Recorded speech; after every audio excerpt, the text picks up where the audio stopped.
Convicted grooming gang member Kasir Bashir is on the run, and police believe he may have fled Britain, avoiding having to ever answer for his crimes. Bashir was convicted in absence last month alongside 6 others.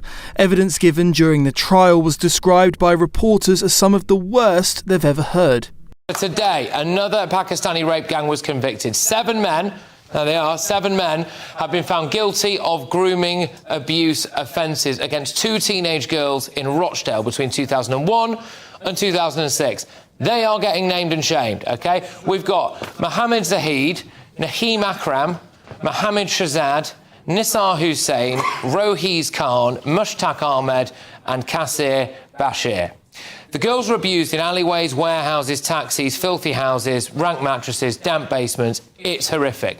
Our reporter Charlie Peters was at the particular case. He says that the evidence was some of the worst he'd ever heard. 4 of these men, though, 4 of these men, Zahid, Bashir, Ahmed and Khan, were born in Pakistan. So they are Pakistani. They came to Britain and then they committed this kind of abuse.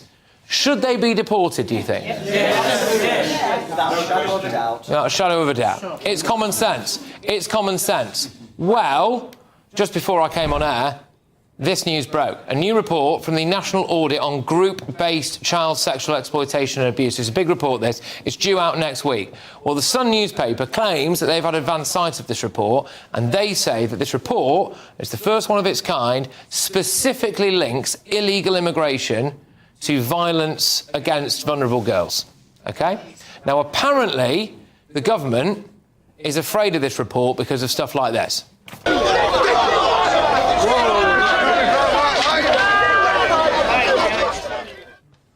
So the Home Office has said, oh, well, look, hey, nothing is more important than protecting vulnerable children. And we are determined to crack down on vile grooming gangs once and for all. That's why we ordered a rapid national audit to uncover the true scale of the horrific abuse. This report, alongside our response, will be published shortly. But let's be honest, they're terrified of civil unrest, aren't they? They're absolutely terrified of it. And I think that they fear civil unrest more than they fear young British girls being abused by foreign men. The men had groomed girls as young as 13 to use as sex slaves. Now aged 50, Bashir started abusing young British girls when he was in his 20s. The Pakistani disappeared the night before he was due to appear at a Manchester Crown Court, sparking the manhunt. DS Alan Clitheroe of Greater Manchester Police admitted they'd made mistakes. Home Secretary Yvette Cooper told GB News there were still more than 1,000 grooming cases under investigation. That's your plans for a grooming gangs national inquiry. When are we going to see who's running that and when will it be up and running? We'll set out the details as soon as we can. Obviously, this is an issue we've taken immensely seriously. What I can tell you, though, is that we now have, I think, nearly 1,000 cases that had previously been closed by the police with no further action, where there had been allegations around grooming, around the most vile child sexual exploitation, around the rape of children.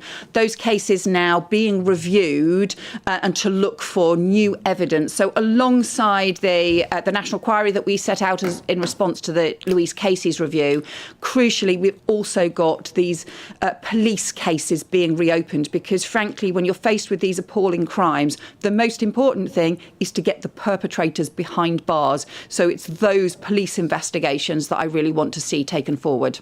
Interesting you mentioned Baroness Casey's report there, because she did mention to one of the rape gangs that there was evidence of non-UK national criminals involved in those gangs. We saw another boatload of young fighting-age men, all men on that boat we were following yesterday exclusively on GB News. Are you putting migrants' rights above the safety of women and girls in this country?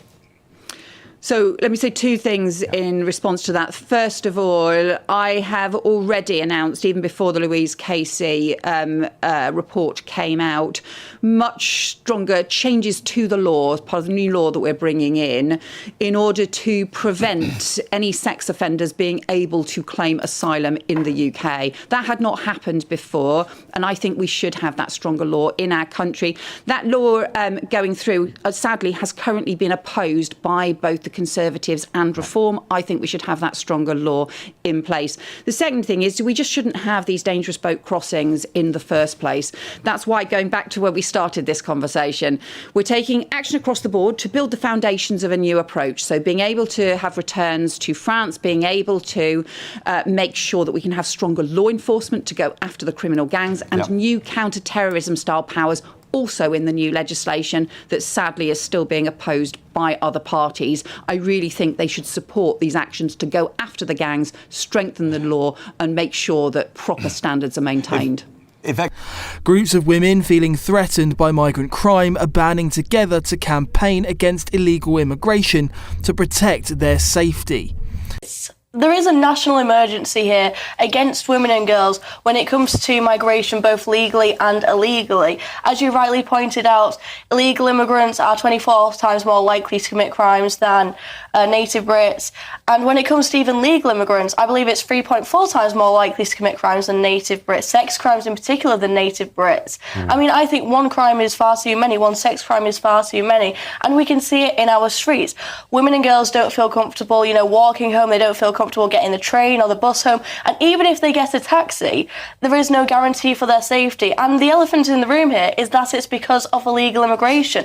And we can see the epitome of this is the grooming gangs, where hundreds of thousands of girls across the country have been they had to deal with the most horrific crimes imaginable.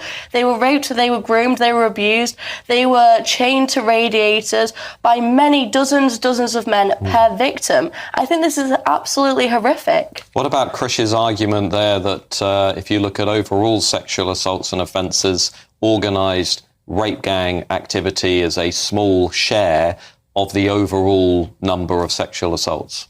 I think different crimes need to dealt with differently, and I think what we're dealing with now is an imported crime. I think it's 1 in 4 sex crimes are committed by foreign nationals. That means 1 in 4 sex crimes didn't have to happen. They only happened because of this extremist mass immigration policy that we've had over the past few decades. That's the reality of it. And I agree, we shouldn't dismiss, other types of crime. But at the same time, these men coming over here, they're acting a certain way because of where they've come from, because of the cultures that they've come from, and because of, quite frankly, racism towards white people, these white girls, which they, see as sluts and whores through their own words. Well, yeah, we should just apologise to any viewers who may have been offended by some of the words there. Nicholas Dunning, GB News.